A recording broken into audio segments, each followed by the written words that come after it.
সংকোচনমূলক মুদ্রানীতি এবং সরকারি ব্যয়ে কৃচ্ছতা সাধনের মাধ্যমে মূল্যস্ফীতি কমানো সম্ভব নয়। এই বাজেটে সরকারের সর্বোচ্চ অগ্রাধিকার হওয়া উচিত মূল্যস্ফীতি হ্রাস।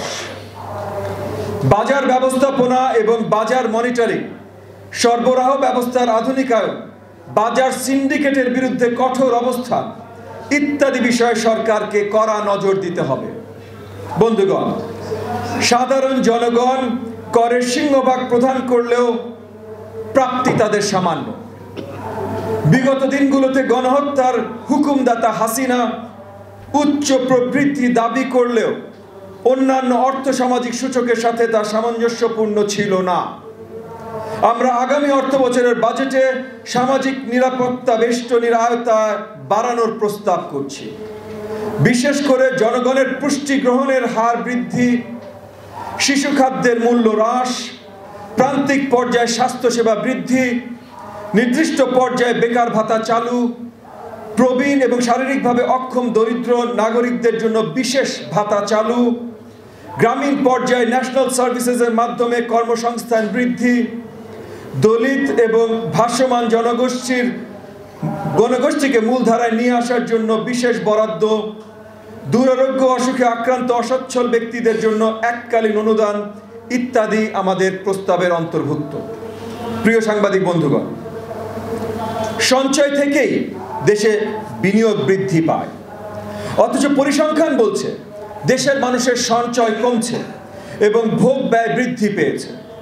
বিগত কয়েকটি অর্থ বছরে ব্যক্তি খাতে বিনিয়োগের গতি হ্রাস পেয়েছে। ব্যক্তি এবং প্রাতিষ্ঠানিক পর্যায়ে বিনিয়োগ বৃদ্ধির জন্য আগামী অর্থ বছর সরকারকে সুস্পষ্ট কর্মকৌশল রাখতে হবে। রাজনৈতিক স্থিতিশীলতা ফিরিয়ে এনে দেশে বিনিয়োগের উপযুক্ত পরিবেশ তৈরির লক্ষ্যে আগামী বাজেটে জাতীয় সংসদ নির্বাচন অনুষ্ঠিত করার লক্ষ্যে পর্যাপ্ত বরাদ্দ দিতে হবে এবং আমরা আশা করব সরকার তার বাজেট প্রস্তাবনায় আগামী 6 মাসের মধ্যে নির্বাচন অনুষ্ঠিত করার লক্ষ্যমাত্রা ঘোষণা করবে। বন্ধুগণ, রাজস্ব আহরণের যে গতি আমরা দেখতে পাচ্ছি সেটা চলমান থাকলে এবছরের শেষে ঘাটতি থাকবে প্রায় 1,05,000 কোটি টাকা। 32% বার্ষিক রাজস্ব প্রবৃদ্ধির লক্ষ্যমাত্রা অর্জন করতে হলে রাজস্ব আহরণে আমাদের গতি বাড়াতে হবে।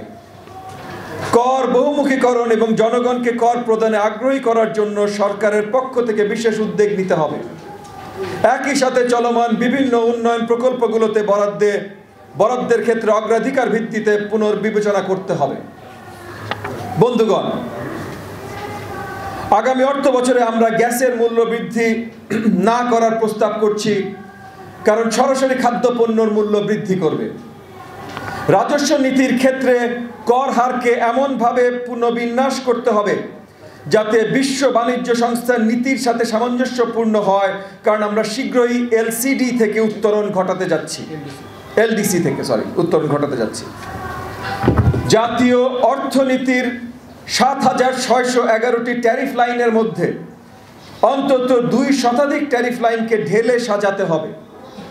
বর্তমানে বিশ্ব বাণিজ্য সংস্থার সাথে আমাদের প্রতিশ্রুতি ট্যারিফ লাইন 955টি, যার মধ্যে 763টি কৃষি পণ্য এবং 192টি অকৃষিজ পণ্য।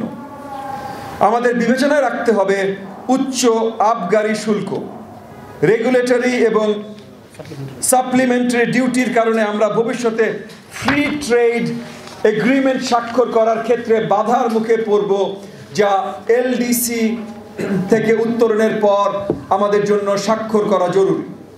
সুতরাং সরকারকে আগামী বাজেট থেকে এই কর বহুমুখীকরণ নীতির দিকে হাঁটতে হবে এবং উচ্চ আরডি এবং এসজির প্রতি নির্ভরশীলতা কমাতে হবে।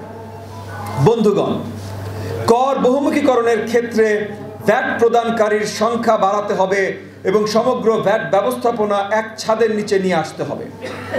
বর্তমানে নিবন্ধনকৃত ভ্যাট প্রদানকারীর সংখ্যা মাত্র 5 লাখ, যা বাস্তবে আরও বেশি হবার কথা।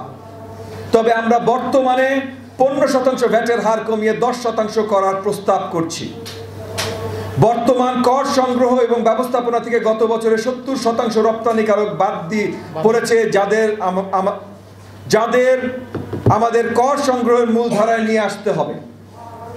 কোনো রপ্তানিকারক যার ব্যাংক গ্যারান্টি রয়েছে সে শুল্ক ছাড়াই কাঁচামাল আমদানি করতে পারবে বলে যে প্রস্তাব এসেছে, আমরা সরকারকে সেটা বিবেচনায় নেবার অনুরোধ করছি, কারণ এটা ব্যবসার খরচ এবং সময় বাঁচাবে এবং সরকার পরবর্তীতে আরও বেশি রাজস্ব পাবে। বন্ধুগণ, নতুন আয়কর আইন 2023 অনুযায়ী উৎসে কর কর্তনের মাসভিত্তিক যে প্রমাণ দাখিলের কথা বলা হয়েছে তা সাধারণ করদাতাদের জন্য যথেষ্ট হয়রানিমূলক। আইনে প্রদত্ত কোম্পানির সংজ্ঞা যথেষ্ট জটিল। আগামী অর্থ বছরের বাজেটে আমলাতান্ত্রিক জটিলতা নিরসন করে কর ব্যবস্থাপনাকে আরও আধুনিকায়ন এবং ঝামেলামুক্ত করতে আমরা সরকারের প্রতি আহ্বান জানাচ্ছি।